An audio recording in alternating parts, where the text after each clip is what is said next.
Straight ലൈനിലേക്ക് സ്വാഗതം. ഉമ്മാക്കി കാണിക്കൽ, പേപ്പടി കാണിക്കൽ, വിരട്ടൽ, അതൊന്നും CPI സംസ്കാരമേ അല്ല. അത് ഒരു അമ്പരപ്പും ദുഃഖവും ചേർന്നാൽ പോരാ, വലിയ ഉത്തരവാദിത്വമുണ്ട്.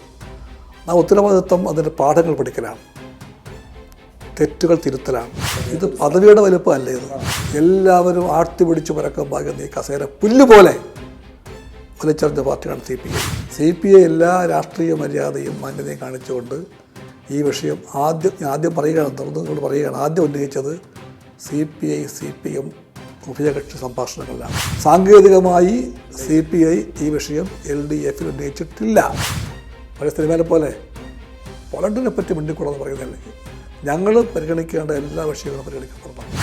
ഞങ്ങൾക്ക് ആ പൾസ് മനസ്സിലാക്കാൻ പറ്റിയിട്ടില്ല. പുകഴ്ത്തിയാൽ ഞാൻ അങ്ങോട്ട് പൊങ്ങിപ്പോവുകയില്ല, ഇകഴ്ത്തിയാൽ ഞാൻ വളരെ ഒന്നും ക്ഷീണിച്ചു പോവുകയില്ല. I am a communist. ജനകീയനായ കമ്മ്യൂണിസ്റ്റ് നേതാവും CPI സംസ്ഥാന സെക്രട്ടറിയുമായ ശ്രീ ബിനോയ് വിശ്വമാണ് നമ്മുടെ ഇന്നത്തെ അതിഥി. നമസ്കാരം ശ്രീ ബിനോയ് വിശ്വ. നമസ്കാരം. പ്രതിപക്ഷ ഉപനേതാവ് സ്ഥാനത്തിൽ CPM-മായി CPI അടിച്ച് പിരിഞ്ചോ? ഇല്ല, അടിച്ചു പിരിഞ്ഞില്ല, അടിച്ചു പിരിയുകയില്ല. പിരികയില്ല. പക്ഷേ രണ്ടു കൂട്ടരും വിട്ടുവീഴ്ചയ്ക്കില്ലല്ലോ. തൽക്കാലം ഇല്ല, പക്ഷേ അതുണ്ടാകും. രണ്ട് വഴിക്ക് പോകാൻ CPI-ക്കും CPM-നും ഇന്നത്തെ ഇന്ത്യയിൽ പറ്റില്ല. പക്ഷേ കഴിഞ്ഞ ദിവസം ശ്രീ പിണറായി വിജയൻ ധവളപുത്രത്തെക്കുറിച്ച് പറഞ്ഞതുപോലെ ഇത് CPI-യുടെ ഒരു ഉമ്മാക്കി കാട്ടലാണോ? ഏത്? ഇപ്പോഴത്തെ ഒരു ഇത് പദവിക്ക് വേണ്ടിയുള്ള ഒരു അത്തരം കാര്യങ്ങളൊന്നും CPI-ക്ക് അറിയില്ല. ഈ ഉമ്മാക്കി കാണിക്കൽ, പേപ്പടി കാണിക്കൽ, വിരട്ടൽ, അതൊന്നും CPI സംസ്കാരമേ അല്ല. CPI-ക്കുള്ള നിലപാടിൻ്റെ ശരിയാണ്, അല്ലാതെ മറ്റൊന്നൊക്കെ തറവേറിയ രാഷ്ട്രീയത്തിൽ. CPM ഒരു കടുത്ത നിലപാട് ഇപ്പോൾ ഇന്നും സംസ്ഥാന സെക്രട്ടറി ശ്രീ M.V. ഗോവിന്ദൻ ആ CPM-ന്റെ നിലപാടിൽ മാറ്റമില്ലെന്ന് പറഞ്ഞിട്ടുണ്ട്. അന്നേരം ഇത് ഒരു വേർപിരിയലിലേക്ക് പോവുക. കാരണം രണ്ട് കൂട്ടരും ചേർന്ന്, പ്രത്യേകിച്ച് മുഖ്യമന്ത്രി സ്ഥാനം വലിച്ചെറിഞ്ഞ് മുന്നണി ഉണ്ടാക്കിയ പാർട്ടിയാണ് CPI. ആ CPI-യുടെ മുന്നിൽ ഈ ഒരു പദവി കിട്ടിയില്ലെങ്കിൽ അടുത്ത ഓപ്ഷൻ എന്താണ്? Options are so many. അതൊക്കെ ഉണ്ടാകും. അത് കിട്ടും എന്നുള്ളതന്നെയാണോ വിശ്വാസം? തീർച്ചയായിട്ടും കിട്ടും. വേറൊന്നുകൊണ്ടുമല്ല, LDF രാഷ്ട്രീയത്തിനകത്ത് അത് വേണം. ഒരു പുതിയ രാഷ്ട്രീയ കാലാവസ്ഥ ഇന്ത്യയിലുണ്ട് ഇപ്പോൾ. പഴയ ഇന്ത്യ അല്ല, പഴയ കേരളവുമല്ല. പഴയ കേരളമല്ലെങ്കിലും അല്ല, ഈ മാറിയ കേരളത്തിൽ, മാറിയ ഇന്ത്യയിൽ സവിശേഷമായ ഒരു രാഷ്ട്രീയ പങ്ക് വഹിക്കാനുണ്ട് CPI-ക്കും CPM-നും ലെഫ്റ്റിനകത്ത് തന്നെ. അതേപറ്റി ഏറ്റവും ബോധ്യമുള്ള ഉണ്ടാകേണ്ട പാർട്ടികളാണ് CPI-യും CPM-ഉം. അങ്ങനെ ഒരു മാറ്റത്തിന് CPM തയ്യാറാവുന്നുണ്ടോ? കാരണം മുഖ്യമന്ത്രിയായിട്ടിരുന്ന ശ്രീ പിണറായി വിജയൻ തന്നെയാണ് പ്രതിപക്ഷ നേതാവായി ഇപ്പോൾ CPM തിരഞ്ഞെടുത്തത്. അതേക്കുറിച്ച് എന്ത് പറയുന്നു? അതെല്ലാം CPM-ന്റെ പരിധിപ്പെട്ട കാര്യമാണ്. ആ നേതൃസ്ഥാനം പ്രതിപക്ഷത്ത് CPM-നുള്ളതാണെന്ന കാര്യം ഞങ്ങൾ അംഗീകരിക്കുന്നു. അതാര് വേണം എന്ന കാര്യത്തിൽ CPI തലവയ്ക്കുന്നില്ല. അത് CPM-ന്റെ അവകാശമാണ്. അത് അവർ തീരുമാനിക്കട്ടെ. ഉചിതമായ തീരുമാനം അവർക്ക് എടുക്കാനുള്ള അവകാശമുണ്ട്. പക്ഷെ ഇപ്പം ഇങ്ങനെ ഒരു തീരുമാനം എടുക്കാൻ ഇപ്പം ചരിത്രത്തിലേക്ക് തിരിഞ്ഞു നോക്കിയാൽ ഇപ്പോൾ 91 ശ്രീ E.K. നായനാർ പ്രതിപക്ഷ നേതാവ്, ശ്രീ T.K. രാമകൃഷ്ണൻ ഉപനേതാവ്. ഇപ്പോൾ ഏറ്റവും ഒടുവിൽ 2011 വരുമ്പോൾ VS അച്യുതാനന്ദൻ പ്രതിപക്ഷ നേതാവ്, കോടിയേരി ബാലകൃഷ്ണൻ ഉപനേതാവ്. അങ്ങനെ ഒരു കാലാകാലങ്ങളായിട്ട് CPM കൈവശം വെച്ചിരുന്ന ഒരു പദവിയിൽ ഇപ്പം താങ്കൾ അല്ലെങ്കിൽ താങ്കളുടെ പാർട്ടി ഇങ്ങനെ ഒരു അവകാശവാദം ഉന്നയിക്കാൻ എന്തെങ്കിലും കാരണമുണ്ടോ? തീർച്ചയായിട്ടും. അതോ K. രാജനെ അക്കോമഡേറ്റ് ചെയ്യാൻ വേണ്ടിയാണോ? ചരിത്രം ഒരിക്കലും എവിടെയോ അങ്ങനെ ഒരു പോയിന്റിൽ തറച്ചു നിൽക്കില്ല. ചരിത്രത്തിന് മുമ്പോട്ട് പോയേ മതിയാകും. മുമ്പോട്ട് പോവുകയാണത്. അങ്ങനെ പോകുമ്പോൾ ചരിത്രത്തിൻ്റെ ഇന്നത്തെ ഘട്ടത്തിൽ ലെഫ്റ്റിൻ്റെ മുമ്പിലുള്ള കടമകളും പ്രശ്നങ്ങളും എല്ലാം എല്ലാവർക്കും ബോധ്യമുണ്ടാകണം. വളരെ വലിയ കടമകളാണ്. ആ കടമകളുടെ നിർവഹണത്തിൽ ഞങ്ങൾക്ക് ഇന്നുള്ളതിനേക്കാൾ കരുത്ത് വേണം. ആ കരുത്തുണ്ടാകേണ്ട സമയത്താണ് ഇന്ത്യയിൽ ഏക തുരുത്തായി ഞങ്ങൾ കണ്ട ഈ കേരളത്തിൽ ലെഫ്റ്റിൻ്റെ ഒരിക്കലും പ്രതീക്ഷിക്കാത്ത പരാജയമുണ്ടായത്. ആ പരാജയത്തിൽ ഞങ്ങൾക്കെല്ലാം അങ്ങേയറ്റം ദുഃഖവുമുണ്ട്, വല്ലാത്ത അമ്പരപ്പും ഉണ്ടായിരുന്നു. അമ്പരപ്പം മാറിയ ദുഃഖം ഇപ്പോഴും ഉണ്ട്. അമ്പരപ്പും ദുഃഖവും അല്ലാതെ ഉത്തരവാദിത്വം ഇല്ലേ? ഉത്തരവാദിത്വം അല്ല, ഞാൻ അങ്ങോട്ട് വരാൻ പോകുന്നു. അത് ഒരു അമ്പരപ്പും ദുഃഖവും ചേർന്നാൽ പോരാ, വലിയ ഉത്തരവാദിത്വമുണ്ട്. ആ ഉത്തരവാദിത്വം അതിൻ്റെ പാഠങ്ങൾ പഠിക്കലാണ്, തെറ്റുകൾ തിരുത്തലാണ്, മുമ്പോട്ട് പോകലാണ്. അപ്പോഴേ ലെഫ്റ്റാകുന്നുള്ളൂ. ലെഫ്റ്റാകാൻ CPI-ക്ക് കഴിയും, ലെഫ്റ്റാകാൻ CPM-നും കഴിയും. പക്ഷെ തിരുത്തി മുന്നോട്ട് പോകാൻ CPM തയ്യാറാകില്ല എന്നാണോ താങ്കളുടെ ഒരു വാദം? അല്ല, അങ്ങനെ ഒരു പാർട്ടിക്കും പറയാൻ പറ്റില്ല. ചരിത്രത്തിൻ്റെ ഒരു ഘട്ടത്തിലും ഒരു കമ്മ്യൂണിസ്റ്റ് പാർട്ടി ഒരിക്കലും ഞങ്ങൾ പാഠം പഠിക്കണമെന്ന് പറയാൻ പാടില്ല. അങ്ങനെ പറയുന്ന പാർട്ടി കമ്മ്യൂണിസ്റ്റ് പാർട്ടിയല്ല. ആ കമ്മ്യൂണിസ്റ്റ് പാർട്ടിയെ കാത്തിരിക്കുന്നത് തകർച്ചയായിരിക്കും. അങ്ങനെ CPM തകരാൻ പാടില്ല. പക്ഷെ അതിൻ്റെ ഒരു തുടക്കം കുറിച്ച് തോന്നുന്നുണ്ടോ? ഇടതുപക്ഷം വീക്കെൻഡ് ചെയ്യപ്പെടാൻ പാടില്ല. അതുകൊണ്ട് അത്തരത്തിലുള്ള ഒരു സാഹസിക നിലപാടിലേക്കൊന്നും CPM പോയിക്കൂടെ എന്നാണ് ഞങ്ങളുടെ അഭിപ്രായം. സഹോദര പാർട്ടിയെ പോലെ ഞങ്ങൾ അക്കാര്യം പറയുകയാണ്. ഇപ്പോൾ ഈ കഴിഞ്ഞ തെരഞ്ഞെടുപ്പിൽ 102 സീറ്റ് നൽകി UDFനെ അധികാരത്തിലേറ്റി എന്ന് മാത്രമല്ല, കമ്മ്യൂണിസ്റ്റ് പാർട്ടിയുടെ പ്രത്യേകിച്ച് CPMൻ്റെ ഉരുക്കു കോട്ടകളായ കണ്ണൂരിൽ, പ്രത്യേകിച്ച് പയ്യന്നൂർ, തളിപ്പറമ്പ് തുടങ്ങിയ ഒരിക്കലും പോവില്ല, അല്ലെങ്കിൽ തൃക്കരിപ്പൂർ അടക്കം പ്രധാനപ്പെട്ട പാർട്ടിക്ക് ഏറ്റവും ശക്തമായ അടിവേരുകളുള്ള സ്ഥലത്തെ വരെ കടപുഴകി എറിഞ്ഞു. ഇത് ജനം തിരസ്കരിക്കുകയല്ലേ? അത് പാർട്ടിയുടെയൊക്കെ ഒരു എന്താ പറയുന്നത്, പാർട്ടിക്കുണ്ടാകുന്ന ധാർഷ്ട്യം, പാർട്ടി നേതാക്കൾക്കുണ്ടാകുന്ന ജീവിതശൈലി, ഇതൊക്കെ ജനം തിരിച്ചറിഞ്ഞ് വാശിയോടുകൂടി വോട്ട് ചെയ്യല്ലേ ചെയ്ത്? ഞങ്ങളും CPMഉം പാഠങ്ങൾ പഠിക്കുമെന്ന് പറയുമ്പോൾ ഇതെല്ലാമാണ് പാഠങ്ങൾ. ഞങ്ങൾക്ക് എല്ലാ കാലത്തും വോട്ട് ചെയ്യുമായിരുന്ന ജനങ്ങൾ, ഞങ്ങളുടെ കൂടെ ആത്മാവിൻ്റെ തന്നെ ഭാഗം നിന്ന സഖാക്കളും വോട്ടർമാരും ജനങ്ങളും ജനവിഭാഗങ്ങളും ബഹുജനങ്ങൾ അവർ പല സ്ഥലങ്ങളിലും ഞങ്ങളെ കൈവിട്ടിട്ടുണ്ട്. അത് വലിയ അളവിൽ CPMനും ആനുപാതികമായ അളവിൽ CPIക്കും ബാധകമാണത്. ഞങ്ങളെല്ലാം തികഞ്ഞ പാർട്ടിയാണെന്ന് ഞാൻ പറയുകയില്ല. താരതമ്യേന വ്യത്യാസം ചിലപ്പോൾ കണ്ടേക്കാം. പക്ഷേ ഈ പാഠങ്ങൾ CPIക്കും CPMനും ബാധകമാണ്. ആ പാഠങ്ങൾ പഠിക്കുമ്പോൾ ഞങ്ങൾ ഞങ്ങളുടെ ശക്തിദുർഗങ്ങളായി കണ്ടുപോകുന്ന സ്ഥലങ്ങളിൽ ഞങ്ങളെ മാത്രമേ സ്വീകരിക്കൂ എന്ന് ഞങ്ങളെല്ലാം കരുതിയപ്പോൾ ജനങ്ങളുടെ വലിയൊരു ഭാഗം എന്തുകൊണ്ട് ഞങ്ങളെ കൈവിട്ടു, എന്തുകൊണ്ട് മറുഭാഗത്ത് ഒരു വോട്ട് ചെയ്തു? അങ്ങനെ വോട്ടിംഗ് ഉണ്ടായിട്ടുണ്ട്. അതില്ലെങ്കിൽ ഒരിക്കലും ഈ പറഞ്ഞ ഇടങ്ങളിലും മറ്റു പല സ്ഥലങ്ങളിലും ഇത്രയും വലിയ വിജയമുണ്ടാക്കാൻ ഒരിക്കലും UDFനോ BJPക്കോ പറ്റില്ല. ഏറ്റവും വലിയ കാര്യം എന്താ? ഈ കേരളത്തിൽ ഇടതുപക്ഷത്തിൻ്റെ ഏറ്റവും വലിയ ഒരു പ്രതീക്ഷയുടെ കേന്ദ്രമായി രാജ്യത്തെമ്പാടുമുള്ള ഇടതുപക്ഷ ബന്ധുക്കൾ കണ്ട കേരളത്തിൽ BJPക്ക് അസംബ്ലിയിൽ 3 MLA-മാരുണ്ടായിരിക്കുന്നു. അവർക്ക് ഇപ്പം തന്നെ ഒരു MP ഉണ്ട് ലോക്സഭയിൽ. ഇതെല്ലാം കൊച്ചു കാര്യങ്ങളല്ല, അതിൻ്റെ ഗൗരവം വളരെ വലുതാണ്. എന്തുകൊണ്ടായിരിക്കും പാർട്ടി തോറ്റത്? പാർട്ടിയല്ല LDF തോറ്റത്. ഒറ്റ ചെറിയൊരു പ്രാഥമിക വിലയിരുത്തലിൻ്റെ അടിസ്ഥാനത്തിൽ എന്തുകൊണ്ട് തോറ്റു? ഒന്ന് ഇത് തന്നെയാണ്, ജനങ്ങൾക്ക് ഉണ്ടായിരുന്ന വിശ്വാസത്തിൻ്റെ ചെറിയ ഉലച്ചിലുണ്ടായിട്ടുണ്ട്. അത് എന്തുകൊണ്ടാണെന്നാണ് എൻ്റെ അത് അപരിഹാര്യമൊന്നുമല്ല, അത് പരിഹരിക്കാൻ പറ്റും. അതോടൊപ്പം ഞങ്ങളെ എന്നും മിത്രങ്ങളായി കണ്ടുപോകുന്നൊരു കൂട്ടരുണ്ട് നാട്ടിൽ. അത് ന്യൂനപക്ഷങ്ങളാണ്. ന്യൂനപക്ഷങ്ങൾക്ക് എല്ലാ കാലത്തും ഒരു വിശ്വാസമുണ്ട്, സ്വന്തം പക്ഷം ഇടതുപക്ഷമാണെന്ന്. അത് വെറുതെ ഉണ്ടായതല്ല, ലോകത്തിൻ്റെ പാഠം അതാണ്. ചരിത്രം മുഴുവനും വായിച്ചാൽ അത് കാണാൻ കഴിയും. എവിടെയെല്ലാം എന്നെല്ലാം ന്യൂനപക്ഷങ്ങൾ വേട്ടയാടപ്പെട്ടിട്ടുണ്ടോ, സ്വന്തം അസ്തിത്വം അപകടത്തിലായി എന്ന് അവർ ചിന്തിക്കുന്നുണ്ടോ, ആ ഭയപ്പാടുണ്ടാകുമ്പോഴെല്ലാം സ്വാഭാവികമായിട്ട് ചുറ്റുപാട് നോക്കും ബന്ധുക്കൾക്ക് വേണ്ടി. ആ ബന്ധുക്കളായി കേരളത്തിലൊരു കണ്ടത് ഞങ്ങളെയാണ്. ലെഫ്റ്റാണ് ഞങ്ങളുടെ ബന്ധു. പക്ഷെ അവർ കൈവിട്ടു. ആശ്രയിക്കാവുന്ന ബന്ധുവായിട്ട് ഞങ്ങൾ എന്നും കണ്ടുപോകുന്ന ആ വിഭാഗത്തിൻ്റെ ആ വിശ്വാസം ഉലഞ്ഞിട്ടുണ്ട്. ഞങ്ങളതിനെ കാണണം. സ്വന്തം അണികളിലെ ഈ പറയുന്ന ഒരു മരവിപ്പോ വിമർശനമോ മറുഭാഗത്ത് പോയി വോട്ട് ചെയ്യാനുള്ള ഒരു തരത്തിലുള്ള ഒരിക്കലും ചിന്തിക്കാത്ത അവസ്ഥാവിശേഷമോ അതിൻ്റെ കൂടെ ഈ ന്യൂനപക്ഷങ്ങളുടെ നിലപാടും എല്ലാം ഞങ്ങൾ കണക്കിലെടുക്കേണ്ട വെച്ച് തന്നെയാണ്. മറുഭാഗത്ത് BJPയും കോൺഗ്രസും UDFും എല്ലാം വാരിയേറിയ പണമുണ്ട്. അവരഴിച്ചുവിട്ട പ്രചാരവേലയുടെ സ്വാധീനങ്ങളുണ്ട്. അതൊന്നും ഞാൻ മറക്കുകയില്ല. അതിൻ്റെ എല്ലാം കൂടെ തന്നെ ഞങ്ങൾ സ്വന്തം ഭാഗത്തെ കുറവുകളും കുറ്റങ്ങളും കാണാൻ ശ്രമിക്കുമ്പോൾ ഇത് കാണുക തന്നെ വേണം. എന്തുകൊണ്ട് ഈ പ്രശ്നമുണ്ടായി? ഞങ്ങളുടെ സഹാക്കൾ, ഞങ്ങളുടെ വർഗാടിത്തറ എന്ന് വിളിക്കപ്പെടുന്ന ആളുകൾ, അവർക്ക് ഞങ്ങൾ പഴയതുപോലെ സ്വീകാര്യമായില്ല. മിത്രങ്ങളായി ഞങ്ങളെ കണ്ടുപോകുന്ന ന്യൂനപക്ഷങ്ങൾ എന്തുകൊണ്ട് ഞങ്ങളെ അങ്ങനെ കാണാൻ ഇത്തവണ കൂട്ടാക്കിയില്ല? ഇതും കൂടി ഞങ്ങൾ കാണണം. ഇത് കാണാതെ ഞങ്ങൾ വോട്ടിൻ്റെ കണക്കും വലതുപക്ഷത്തിൻ്റെ പ്രചാരവരയുടെ ധാരാളത്വമോ ധൂർത്തോ പണക്കൊഴുപ്പോ അതെല്ലാം ഉണ്ടായിട്ടുണ്ട്. പക്ഷെ അത് മാത്രം പറഞ്ഞുകൊണ്ട് ഇത്രയും വലിയൊരു പരാജയത്തിന് മുമ്പിൽ ഞങ്ങൾക്ക് ഞങ്ങളുടെ ഭാവിയിലേക്കുള്ള വഴി വെട്ടിത്തുറക്കാൻ പറ്റില്ല. അതുകൊണ്ട് ഇൻഡെപ്തായിട്ടുള്ള ആത്മവിമർശനങ്ങൾ വേണം, ആഴത്തിലുള്ള സ്വയം വിമർശനം വേണം. അതിലൂടെ ഞങ്ങൾ മുമ്പോട്ട് പോകാൻ പ്രാപ്തരാണ്, ഞങ്ങളത് ചെയ്യും. അല്ല, CPM അതിനൊന്നും തയ്യാറല്ലെന്നുള്ളതിൻ്റെ ഒരു തെളിവ് കൂടിയല്ലേ ഇപ്പം ഭരണപക്ഷം വലിയ ഭൂരിപക്ഷത്തിൽ അധികാരത്തിലേറ്റ വേളയിൽ പ്രധാന ഘടകകക്ഷിയായിട്ടുള്ള CPI-യുമായി ഈ ഒരു വിഷയത്തിൽ ഒരു ഏറ്റുമുട്ടലിന് തയ്യാറാവുന്നത്. അല്ലെങ്കിൽ അവർക്ക് വേണമെങ്കിൽ CPI-യുടെ വാദം അംഗീകരിക്കാം. പക്ഷേ എൻ്റെ വേറൊരു ചോദ്യം എന്ന് പറഞ്ഞാൽ ഇത് അത്ര വലിയ പദവിയാണോ പദവിയുടെ വലുപ്പമല്ല ഇത്, പദവിയുടെ വാശിയുടെ പ്രശ്നമാണോ? പിന്നെ പറഞ്ഞു, പദവിയുടെ വലുപ്പം ഒന്നും ഒരിക്കലും CPI-യെ ആകർഷിച്ചിട്ടേ ഇല്ല.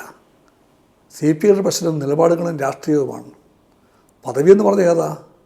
രാഷ്ട്രീയത്തിലെ എല്ലാ ഘട്ടങ്ങളിലും എല്ലാ പാർട്ടികളും ഏറ്റവും വലുതായി കണ്ട പദവി മുഖ്യമന്ത്രി പദവിയാണ്. അതെ, ആ കസേരയാണ് രാഷ്ട്രീയത്തിലെ ഏറ്റവും വലിയൊരു പ്രശ്നം. എല്ലാ രാഷ്ട്രീയ പോരാട്ടങ്ങളും വടംവലികളും ആ കസേരയ്ക്ക് വേണ്ടിയാണ്. ആ കസേരയിൽ ഏറെ കൊല്ലമിരുന്ന പാർട്ടിയാണ് CPI. ആ CPI-ക്ക് ഒരു പ്രത്യേക രാഷ്ട്രീയ ഘട്ടം വന്നപ്പോൾ ഇടതുപക്ഷ ജനാധിപത്യ ബദൽ എന്ന രാഷ്ട്രീയത്തിൻ്റെ വിജയത്തിന് വേണ്ടി, അത് യാഥാർത്ഥ്യമാകാൻ വേണ്ടി ഈ അധികാര കസേര തടസ്സമാണെന്ന് കണ്ടപ്പോൾ ഒരു മടിയും കൂടാതെ ഉപേക്ഷിച്ചു. എല്ലാവരും ആട്ടിപിടിച്ച് പരക്കം പാകുന്ന ഈ കസേര പുല്ലുപോലെ വലിച്ചെറിഞ്ഞ പാർട്ടിയാണ് CPI. ആ പാർട്ടിക്ക് പദവികളുടെ പുലിപ്പോ വലുപ്പമോ ഒന്നും കാര്യമല്ല, ആ പദവിയല്ല. ഇതൊരു മുന്നണിയുടെ സംസ്കാരമാണ് വിഷയം. പക്ഷേ ഇതിൻ്റെ അത് മുന്നണിയുടെ സംസ്കാരം എന്ന് പറയുമ്പോൾ ഇത് മുന്നണി മര്യാദ അനുസരിച്ച് മുന്നണിക്ക് അകത്ത് ചർച്ച ചെയ്യേണ്ട ഒരു വിഷയം താങ്കൾ ആദ്യമേ തന്നെ പരസ്യമായി പറഞ്ഞപ്പോൾ ഇതൊരു വാശിയുടെയും അഭിമാനത്തിൻ്റെയും വിഷയമായി മാറിയില്ലേ? ആദ്യമേ ഞാനല്ല പറഞ്ഞത്. CPI എല്ലാ രാഷ്ട്രീയ മര്യാദയും മാന്യതയും കാണിച്ചുകൊണ്ട് ഈ വിഷയം ആദ്യം പറയുകയാണ്, തുറന്നുകൊണ്ട് പറയുകയാണ്. ആദ്യം ഉന്നയിച്ചത് CPI-CPM ഉഭയകക്ഷി സംഭാഷണങ്ങളിലാണ്. അത് എപ്പോഴും ഉണ്ടാകാറുണ്ട്, നാളെയും ഉണ്ടാകും. ആ ബന്ധമുണ്ട് CPI-CPM തമ്മിൽ. പരാജയത്തിന് ശേഷം കൂടിയ ഒന്നാമത്തെ LDF യോഗത്തിൻ്റെ ഘട്ടത്തിൽ CPI-യും CPM-ഉം തമ്മിൽ മാത്രം ഇരുന്നൊരു കൂടിക്കാഴ്ച ഉണ്ടായി. അവിടെ വെച്ച് ഈ ഒരു ആവശ്യം CPI ഉന്നയിച്ചു. എന്തായിരുന്നു അവരുടെ നിലപാട്? അവർ പറഞ്ഞു, ആ വിഷയം നമുക്ക് പരസ്പരം ചർച്ച ചെയ്യാം. ചർച്ച ചെയ്യാം. ഞാൻ ചോദിച്ചു, ഈ വിഷയം ഉന്നയിക്കണമെന്ന് ചോദിച്ചു LDF യോഗത്തിൽ. ആ സഹാക്കൾ പറഞ്ഞു, ഇപ്പോൾ ഇവിടെ LDF ഉന്നയിക്കണം, നമുക്ക് തമ്മിൽ തീർക്കാവുന്ന കാര്യമല്ലേ ഉള്ളൂ, നമുക്ക് സംസാരിക്കാം എന്ന് ആ സഹാക്കൾ പറഞ്ഞു. ഞങ്ങളതിനെ പൂർണ്ണമായിട്ടും മാനിച്ചു. അങ്ങനെ മാനിച്ചതുകൊണ്ട് ഞങ്ങൾ LDF ഉന്നയിച്ചില്ല. പിന്നീട് ഒരിക്കൽ TP രാമകൃഷ്ണൻ പറഞ്ഞു, അദ്ദേഹം ഞങ്ങളുടെ നല്ല കൺവീനറാണ്, എഫിഷ്യൻ്റായിട്ടുള്ള കൺവീനർ, എല്ലാവരെയും കൂട്ടിക്കിടക്കാനുള്ള കഴിവുള്ള കൺവീനർ, മുന്നണി ബന്ധങ്ങളെപ്പറ്റി ഏറ്റവും കൺസേണുള്ള കൺവീനറാണ് TP രാമകൃഷ്ണൻ. അദ്ദേഹം എന്തുകൊണ്ടും അദ്ദേഹം പറഞ്ഞു, ഇത് LDF-ൽ ഉന്നയിച്ചിട്ടില്ലെന്ന് പറഞ്ഞു. CPI അദ്ദേഹം പറഞ്ഞത് ശരിയാണ്, സാങ്കേതികമായി CPI ഈ വിഷയം LDF-ൽ ഉന്നയിച്ചിട്ടില്ല. പക്ഷേ സാങ്കേതികമായിട്ട് മാത്രം CPM-ന് അറിയാം, TP-ക്ക് അറിയാം, ഗോവിന്ദ മാഷ്ക്കും അറിയാം. പാർട്ടികൾ തമ്മിലുള്ള സംഭാഷണ വേളയിൽ ഈ കാര്യം CPI ഉന്നയിച്ചതും ആ ഘട്ടത്തിൽ പറഞ്ഞു, നമുക്ക് തമ്മിൽ സംസാരിക്കാം. പക്ഷേ പിന്നീട് അവർ ആ നിലപാടിൽ നിന്ന് പിന്നോട്ട് പോവുക. പിന്നെ LDF കൂടിയിട്ടില്ലല്ലോ. അല്ല, CPM ഇപ്പം അങ്ങനെ ആരെങ്കിലും പറഞ്ഞിട്ടുണ്ടെങ്കിൽ CPI ഈ കാര്യം ആദ്യമായിട്ട് പുറത്തു പറയുന്നുള്ള അഭിപ്രായം ആരെങ്കിലും ഗൗരവമായി പറഞ്ഞാൽ ഇതാണ് യാഥാർത്ഥ്യം എന്ന കാര്യം എല്ലാവരും അറിയണം. CPM-നെ സംബന്ധിച്ചിടത്തോളം കാലാകാലങ്ങളായിട്ട് അവർ കൈവശം വെച്ചിരിക്കുന്ന ഒരു പദവി എന്നുള്ള നിലയിൽ അവരതിനുവേണ്ടി വീണ്ടും അവർക്ക് തന്നെ വേണമെന്ന് പറയുന്നതിൽ അപാകതയുണ്ട്. അങ്ങനെ ഒരു പദവിയും വലിയ പദവിയല്ലല്ലോ. ഒരു രാഷ്ട്രീയ ലക്ഷ്യത്തിന് വേണ്ടി, ഒരു രാഷ്ട്രീയ ആവശ്യത്തിന് വേണ്ടി, ഒരു രാഷ്ട്രീയ ഒരുമയ്ക്ക് വേണ്ടി തീരുമാനം എടുക്കേണ്ടി വന്നാൽ അത് എടുക്കണം. അവിടെ കീഴ്വഴക്കം പറയാൻ പാടില്ല. കീഴ്വഴക്കവും നിലപാടും നയങ്ങളുമെല്ലാം മാറേണ്ടി വന്നാൽ മാറുക തന്നെ വേണം. CPM എന്ന വലിയേട്ടനാണ് CPM എന്ന് എപ്പോഴും പറയാറുണ്ട്. ഈ ഒരു ആര് പറഞ്ഞു? ശരിക്കും CPI നിന്ന് പോയതാണ് CPM. പത്രഭാഷയാണ്. മുന്നണിക്കകത്ത് അങ്ങനെ വലിയേട്ടനും ചെറിയേട്ടനും ഒന്നുമില്ല. വലിയേട്ടനായിട്ട് കാണുന്നുമില്ല, മുന്നണിക്കകത്തില്ല. വലിയേട്ടനായിട്ട് CPM ഞങ്ങൾ ഏറ്റവും സ്നേഹത്തോടെയാണ്, സഹോദരന്മാരാണ്. ഞങ്ങൾ അവരുടെയും സഹോദരന്മാരാണ്. അതിനകത്ത് വലിയേട്ടൊന്നുമില്ല. അങ്ങനെ പ്രായം നോക്കിയാൽ ഞങ്ങളല്ലേ മൂത്തത്. അതിലേക്ക് ഞങ്ങൾ പോകുന്നില്ല. ഞങ്ങൾക്ക് ആ സ്ഥാനം വേണ്ട. ഞങ്ങളും CPM-ഉം LDF-ലെ ചുമതലാബോധമുള്ള രാഷ്ട്രീയ ആരുടെപ്പമുള്ള രണ്ട് കമ്മ്യൂണിസ്റ്റ് പാർട്ടികളാണ്. CPI-ക്ക് അത് കാണാൻ കഴിയും. ആ ബന്ധം ഞങ്ങൾക്കുണ്ട് CPM-നോട്. പക്ഷേ CPI-ക്കുള്ളിൽ തന്നെ ചില കേന്ദ്രങ്ങൾ പറയുന്നത് ഈ തോൽക്കുന്ന ഒരു യുദ്ധത്തിനാണ് അങ്ങ് പട നയിക്കുന്നതെന്നാണ്. ഈ ഒരു ആവശ്യം ഉന്നയിച്ച് പരസ്യമായിട്ട് അവസാനം നാണക്കെടേണ്ടി വരും എന്നൊരു വാദം ചില കേന്ദ്രങ്ങളിൽ നിന്ന് പ്രചരിക്കുന്നുണ്ട്. അതിപ്പോൾ ചില കേന്ദ്രങ്ങളിൽ പറയാൻ വഴിയില്ല. CPI-ക്കകത്ത് ആരും പറയാൻ വഴിയില്ല. അങ്ങനെയാണെങ്കിൽ ഇതിനു മുമ്പ് ഇവിടെ വാദം ഉണ്ടായിട്ടുണ്ട് പല ഘട്ടങ്ങളിലും. CPI-യുടെ ഭാഗത്തു നിന്നൊരു ആവശ്യമുണ്ടായി. 3 സ്ഥാനം ഒഴിവ് വന്നു, MP-മാരുടെ ഒഴിവ് വന്നപ്പോഴത്തേക്കും CPI ഒരാവശ്യം വെച്ചു. ഒരു MP സ്ഥാനം CPIക്ക് വേണമെന്ന്. ആ ആവശ്യം വന്നപ്പോൾ നിങ്ങൾ മറന്നുപോയി എനിക്കറിയപ്പെടില്ല. ഞാൻ പറഞ്ഞിട്ടില്ല.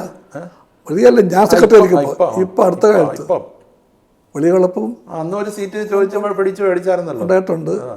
എന്നിട്ട് അന്ന് ഈ വിഷയം ഉണ്ടായപ്പം എല്ലാവരും പറഞ്ഞു ഈ യുദ്ധം തോൽക്കുന്ന യുദ്ധമാണ്, പിണറായി വിശ്വം മുട്ടുകുത്തി തിരിച്ചു പോരുമെന്ന് പറഞ്ഞു.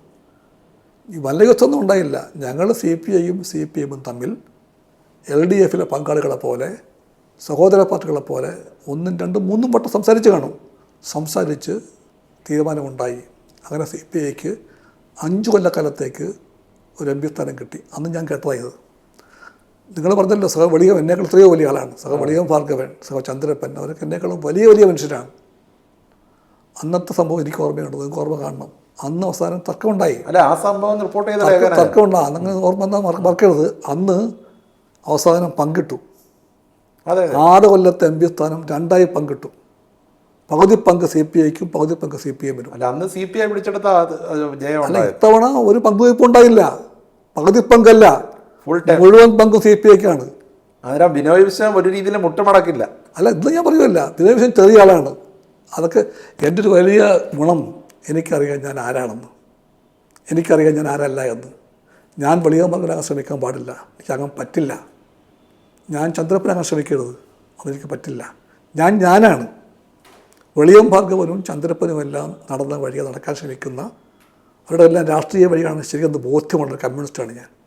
അതിനപ്പുറത്ത് എനിക്ക് അമാനുഷിക കഴിവൊന്നുമില്ല. അത് ആരെങ്കിലും എന്നെ ബിനോയ് വിശ്വത്തെ ഒരു വലിയ അങ്ങനെയൊന്നും പൊങ്ങപ്പൊന്നുമല്ല. ഞാൻ ഒരുപാട് കാലമായിട്ട് പാർട്ടി വന്നവനാണ്, താഴെ നിന്ന് വന്നവനാണ്. അതുകൊണ്ട് ഒരിടത്ത് പുകഴ്ത്തിയാൽ ഞാൻ അങ്ങോട്ട് പൊങ്ങിപ്പോവുകയില്ല, ഇകഴ്ത്തിയാൽ ഞാൻ വളരെ ഇങ്ങനെ ക്ഷീണിച്ചു പോവുകയില്ല. I M A communist. അല്ല, ഇപ്പോഴീ CPMും CPIയും തമ്മിലുള്ള ഒരു വാഗ്വാദം മൊത്തത്തിൽ ഒന്നാമത് ജനം തിരസ്കരിച്ച ഒരു തെരഞ്ഞെടുപ്പാണ്. 102 സീറ്റെന്ന് പറഞ്ഞ് 102 സീറ്റല്ല, ശരിക്കും CPMൻ്റെയൊക്കെ ശക്തി കേന്ദ്രങ്ങളിൽ വൻ ഭൂരിപക്ഷത്തിലാണ് അവരുടെ പാർട്ടിയിൽ നിന്ന് പോയവരടക്കം വിജയിച്ചത്. അത്രയും വലിയൊരു തിരിച്ചടി ഉണ്ടാകുമ്പോൾ പാഠം പഠിക്കും, തിരുത്തും എന്നൊക്കെ എല്ലാ കാലത്തും തോൽവി ഉണ്ടാകുമ്പോൾ പറയുന്നതല്ലാതെ എന്ത് തിരുത്താണ് വരുന്നത്? ഞങ്ങൾ തിരുത്തും. ആ തിരുത്തലിൻ്റെ ഭാഗമായിട്ട് എന്തൊക്കെ ചെയ്യുമെന്ന് ഇപ്പോൾ പറയാൻ പറ്റില്ല. ഞങ്ങളുടെ പാർട്ടിയിലും അവരുടെ പാർട്ടിക്കകത്തും പാർട്ടിക്കുള്ളിൽ എല്ലാ ഘടകങ്ങളിലും ചർച്ച നടക്കുകയാണ്. ആ ചർച്ചക്കൊടുവിൽ ഞങ്ങൾ നേർവഴിയിലേക്ക് എത്തും. ഈ ചർച്ച CPMൽ നടന്നപ്പോൾ CPMൻ്റെ നേതൃത്വത്തെ അതിശക്തമായിട്ടാണ് ചെറിയ കമ്മിറ്റി, ഇപ്പോൾ ബ്രാഞ്ചിലും ലോക്കൽ കമ്മിറ്റിയിലോട്ട് പോയിട്ടില്ല, ഏരിയ കമ്മിറ്റി വരെയുള്ള ജില്ലാ കമ്മിറ്റികളിലെല്ലാം അതിനിശ്ചിത വിമർശനമാണ്. CPIയുടെ തന്നെ എനിക്ക് തോന്നുന്നു കോട്ടയത്തെ ജില്ലാ കമ്മിറ്റിയിലൊക്കെ ഉള്ള വിമർശനത്തിൽ അങ്ങ് നേതൃത്വം ഒഴിയണം എന്നുള്ള രീതിയിൽ തന്നെ വിമർശനം. കോട്ടയത്ത് മാത്രമല്ല, ഞങ്ങളുടെ എല്ലാ കമ്മിറ്റികളിലും വിമർശനം ഉണ്ടായിട്ടുണ്ട്. അതൊന്നും CPI മൂടി വയ്ക്കുന്നില്ല. ഞങ്ങളുടെ പാർട്ടിയുടെ ബോധ്യം ഞാൻ പറയാം. ചർച്ച എന്ന് പറയുന്നത് നേതാക്കന്മാർക്ക് ജയ പാടാൻ വേണ്ടിയല്ല, നേതാവെ ജയിക്കൂ എന്ന് പറയാൻ വേണ്ടിയല്ല ചർച്ച. ചർച്ച പാർട്ടിയുടെ വളർച്ചയ്ക്ക് വേണ്ടിയാണ്. അവിടെ ഏത് നേതാവിനെ പറ്റി വിമർശിക്കാം, അതിന് വരകളൊന്നുമില്ല. അങ്ങ് നേതൃത്വം ഒഴിയണമെന്നുള്ള ആവശ്യം ഉന്നയിച്ചാലും തെറ്റില്ല. ഒറ്റ നിബന്ധനയേ ഉള്ളൂ, ചർച്ചയും വിമർശനവുമെല്ലാം പാർട്ടിക്ക് വേണ്ടിയാകണം, പാർട്ടി മുന്നോട്ട് പോകാൻ വേണ്ടിയാകണം. അല്ലാതെ പത്രങ്ങൾക്ക് വേണ്ടിയാകാൻ പാടില്ല. അത് നിർബന്ധം. കമ്മ്യൂണിസ്റ്റ് പാർട്ടിക്ക് ഒരു കമ്മ്യൂണിസ്റ്റ് മൂല്യബോധമുണ്ട്, സംഘടനാ രീതിയുണ്ട്, അച്ചടക്കമുണ്ട്. വിമർശനങ്ങളെ പാർട്ടി കാണുന്നത് അങ്ങനെയാണ്. അത് പാതകമല്ല. പക്ഷേ ലക്ഷ്യമെന്താണ്? ലക്ഷ്യം സ്വന്തം പാർട്ടിയെ, സ്വന്തം വർഗത്തെ, അതിൻ്റെ രാഷ്ട്രീയത്തെ നിർവീര്യമാക്കലല്ല, ദുർബലമാക്കലല്ല, ശക്തിപ്പെടുത്തലാണ്. അതിനുവേണ്ടി ഏത് സഖാവിനും സ്വന്തം ഘടകത്തിൽ വിമർശിക്കാം, ആരെയും വിമർശിക്കാം. ഈ ഒരു അവസരത്തിൻ്റെ പ്രാധാന്യം മനസ്സിലാക്കി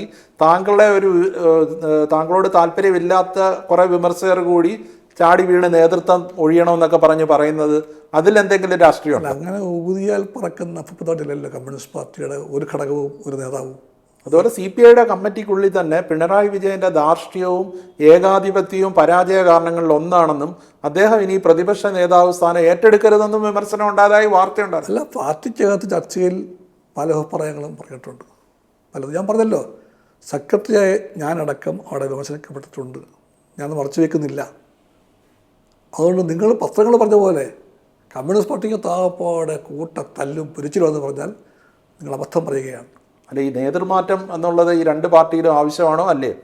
നേതൃമാറ്റം CPയിൽ ചർച്ച വിഷയമല്ല. അല്ല, അതിൻ്റെ അർത്ഥം ഒരാൾ പോലും പറഞ്ഞില്ല എന്നല്ല അർത്ഥം. പക്ഷേ നേതൃമാറ്റമല്ല വിഷയം. ഇപ്പം പാർട്ടി മുന്നോട്ട് പോകലാണ്.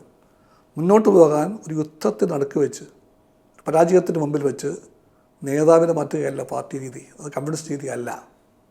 ഇപ്പോൾ പാർട്ടി സഖാക്കളിൽ പലരും പറയുന്നുണ്ട്, ഇപ്പം ഈ VD സതീശൻ്റെ നേതൃത്വത്തിലുള്ള ഗവൺമെൻറ് വന്ന ശേഷം ആദ്യം കൈക്കൊണ്ട ചില തീരുമാനങ്ങളെക്കുറിച്ച് ഇത് നമുക്ക് ചെയ്യാമായിരുന്നില്ലേ? അതിലൊന്നാണ് ആശാ വർക്കർമാരുടെ സമരം. ആ സമരത്തെ കൈകാര്യം ചെയ്ത രീതി ശരിയായില്ലെന്ന് തെരഞ്ഞെടുപ്പിൽ തോറ്റ ശേഷം അങ്ങ് പറഞ്ഞു. എന്തുകൊണ്ട് മുന്നണിക്കുള്ളിൽ നിന്നപ്പോൾ ഈ ഗവൺമെൻറ്റിൽ പ്രവർത്തിക്കുമ്പോൾ എന്തുകൊണ്ട് അത് പറഞ്ഞില്ല? എനിക്ക് സങ്കടം വരും.